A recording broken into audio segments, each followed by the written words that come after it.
आखिरी वारदात। ये शहर का मशहूर बैंक था जहां इस वक्त दाखिल होकर डाकू लूट मार कर रहे थे। निकाब पोश डाकू वारदात करके नकदी समेत वहां से फरार हो गए। उनके फरार होने के बाद एक शख्स बैंक में दाखिल हुआ, लेकिन अंदर बैंक के अमले को बंधा देखकर सकते में आ गया और फौरन पुलिस को फोन कर दिया। इंस्पेक्टर आसिफ वारदात का जायजा लेने बैंक पहुंचे। वो फिंगरप्रिंट माहिर को साथ लाए थे, लेकिन डाकू बहुत चालाक थे।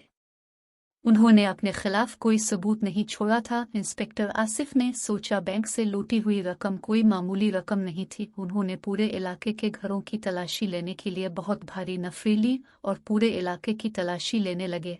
अभी उन्होंने 10-12 घरों की तलाशी ली थी कि एक घर में ताला लगा नजर आया। उन्होंने साथ वाले मकान मालिक से इजाजत ली और चंद साथियों को लेकर उसकी छत पर आए और दीवार फलांकर बंद मकान की छत पर पहुंच गए।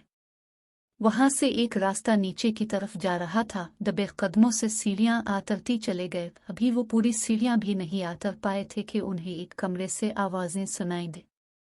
कोई कह रहा था, अब हमें जल्दी से फरार होने की कोशिश करनी चाहिए, ये ना हो कि हम उसी इलाके में पकड़े जाएं। दूसरा बोला, इस बार बहुत लंबा हाथ मारा है, अब आराम से बैठकर खाएंगे। इतने में इंस्पेक्टर आसिफ ने अपने मातहत को इशारा कर दिया। मकान को घेरे में ले लिया गया। अब अंदर से आवाजें आना बंद हो गई थी। इंस्पेक्टर आसिफ ने दरवाजे पर जोरदार ठोकर मारी, जिससे दरवाजा एक झटके से खुल गया। इंस्पेक्टर आसिफ और उनके मातहतों ने डाकुओं पर पिस्तौलें तान ले। डाकू चूंकि इस वक्त खाली हाथ थे, इसलिए उनके हाथ ऊपर अलिफाटती चले गए।